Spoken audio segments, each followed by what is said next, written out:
ৰাতিপুৱাই তহঁতৰ ইমান কি মেল বহিছে? মোকো ভাগ ল'ব দে আকৌ। কোৱা আহা, তই বহি ইয়াতে। পাকঘৰটোতে খালি লাগি থাকিলে কেনেকৈ হ'ব? মুনু পেহী আহা আহা, তুমি নাথাকিলে কিন্তু আড্ডাখন একদম নজমে দেই। হ'ব বাৰু বহিম ৰ। পিছে হেৰি নহয় বৌ, নতুন বোৱাৰী দেখোন এতিয়াও বিচনাৰ পৰা উঠাই নাই, কথাটো কি বাৰু? নহয় কালি শুওঁতে দেখোন বহুত দেৰি হৈছে।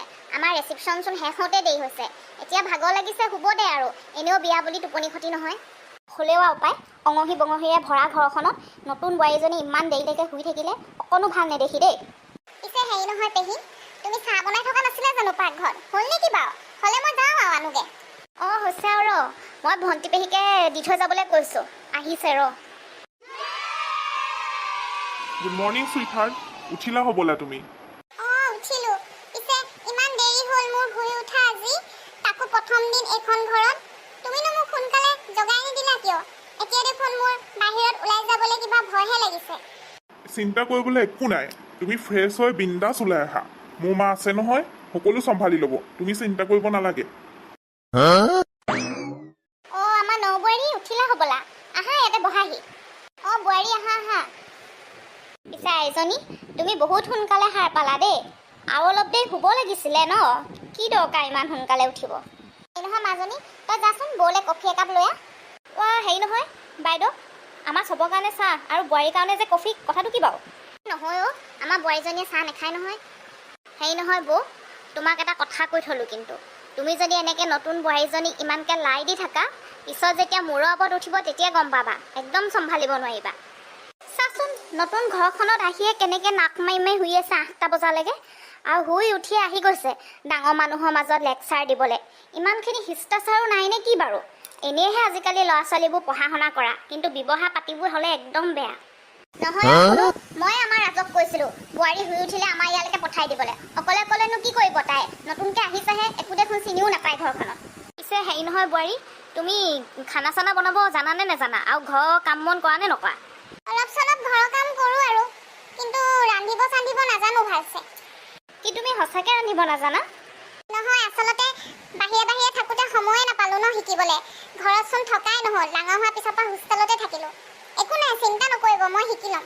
হ'ব দিয়া বোৱাৰী, তুমি ইমান চিন্তা কৰিব নালাগে। অলপ চলপ জানা যেতিয়া হ'ব আৰু, শিকিয়ে ল'ব পাৰিবা। ফুনু বাইদেউ, তই এইবোৰ কি কৈ আছ বাৰু? তাই শিকিয়ে ল'ব মানে? তই অলপ বেছিকৈ বোৱাৰীজনীক মূৰ ওপৰত তোলা নাইনে? তাইনো কি মূৰ ওপৰত তুলিলে? মোৰ ছোৱালীজনীওচোন একো ৰান্ধিব বাঢ়িব নাজানিছিলে, শহুৰেকৰ ঘৰখনত গৈহে শিকিছে। আৰু ফুনু, তইও দেখোন একো ৰান্ধিব নাজানিছিলি বিয়াৰ আগত।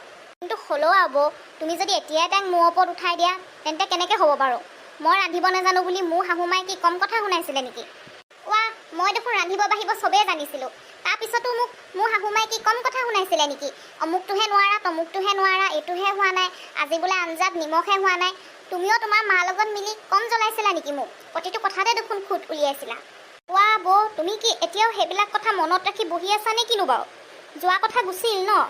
মোৰ ভাগত চব মনত আছে বুজিছা, মই একো পাহৰিব পৰা নাই। তুমি আৰু তোমাৰ মা মিলি মোৰ লগত যে কি ব্যৱহাৰ কৰিছিলা নহয়, কিমান যে মানসিক অত্যাচাৰ কৰিছিলা, মোৰ চব মনত আছে, মই একো পাহৰিব পৰা নাই।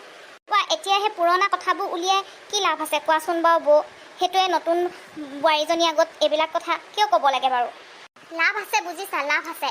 আচলতে আমাৰ এই সমাজখনত নহয়, এগৰাকী নাৰীয়ে আনগৰাকী নাৰীৰ শত্ৰু। চাবাচোন, যিমান অত্যাচাৰ আছে বা পৰচৰ্চা পৰনিন্দা আছে, কেইজন পুৰুষক কৰা দেখিছা? নাৰীসকলে কিন্তু ইয়াত আগভাগ লয়। এজনী ছোৱালীক মনোকষ্ট দিয়াটো কিন্তু আগভাগটো প্ৰথমতে এগৰাকী নাৰীয়ে লয়।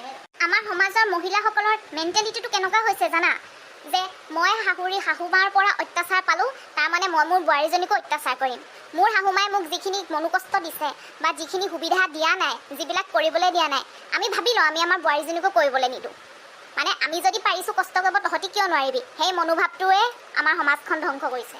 হ'ব বৌ হ'ব, এইবাৰ তুমি আৰু বন্ধ কৰা। এই নতুন বোৱাৰীজনীক কি ভাবিছা বাৰু? কি ভাবিব আকৌ? মই মোৰ বোৱাৰীজনীক কৈছোঁ, শুনা বোৱাৰী, আৰু লগতে তোমালোক সকলোকে কৈছোঁ, মোৰ ছোৱালী এখন ঘৰত যেনেকৈ ডাঙৰ দীঘল হৈছিলে বা যেনেকৈ থাকিছিলে, মোৰ বোৱাৰীজনীয়েও কিন্তু ইয়াত তেনেকৈয়ে থাকিব। এখন তাইৰ নিজৰ ঘৰৰ নিচিনাকৈ থাকিব। মোৰ ছোৱালীক মই যিবিলাক স্বাধীনতা দিছিলোঁ, সকলোবিলাক স্বাধীনতা তাই থাকিব। বিয়া হ'ল মানেই যে নিজৰ ইচ্ছা অনিচ্ছা সকলো জলাঞ্জলি দি আমাৰ গোলাম হৈ যাব, সেয়া নহয়। আৰু এটা কথা, তুমিতো বাৰে বাৰে কৈ আছিলা ন যে মই মোৰ বোৱাৰীজনীক মূৰৰ ওপৰত তুলিছোঁ।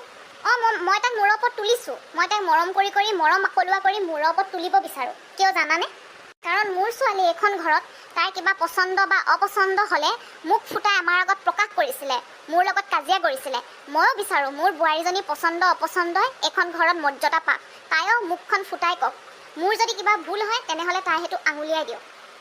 বাহ মাহী, তুমি একদম মজ্জা কথা কৈছা দেই। সঁচাকে তোমাৰ নিচিনা যদি শাহুমা সকলো ছোৱালীয়ে পালে হয়, মই যিখন ঘৰলৈ বিয়া হৈ যাওঁ, মোৰ শাহুমাজনী যেন একদম তোমাৰ নিচিনাই হয়। মই যাতে তেওঁক নিজৰ মাৰ নিচিনা ভাবিব পাৰোঁ আৰু সেই ঘৰখনত থাকি মই যাতে উশাহ বন্ধ হৈ নাযায়, মই নিজৰ ঘৰৰ নিচিনা যাতে সেইখন ঘৰ ভাবিব পাৰোঁ, স্বাধীনভাৱে ঘূৰিব পাৰোঁ।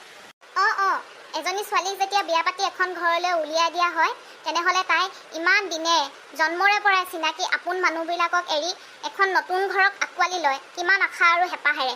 আৰু সেই বোৱাৰীজনীয়ে আমি যেতিয়া প্ৰতিটো কথাতে উঠোতে বহোঁতে কথা শুনাওঁ, তেনেহ'লে ভাবচোন তাইৰ মানসিক অৱস্থাটো কেনেকুৱা হ'ব। তুমি সঁচাকে বেষ্ট হয় মামী।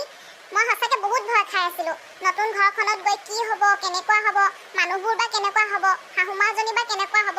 কিন্তু তোমাক পাই মই সঁচাকৈ সুখী, মা হিচাপে পাই সুখী। তুমি সঁচাকৈ পৃথিৱীৰ শ্ৰেষ্ঠ মা। আৰু সকলো ছোৱালীয়েও শহুৰেকৰ ঘৰখনক নিজৰ ঘৰ বুলি ভাবিব লাগে, শাহুমাক নিজৰ মা বুলি ভাবিব লাগে। মুঠতে ঘৰখনক আপোন কৰি ল'ব পাৰিব লাগিব। এফালৰ পৰা কথাবোৰ নহয়, দুই পক্ষৰ পৰা মিলিলেহে গোটেইবোৰ মিল খায়।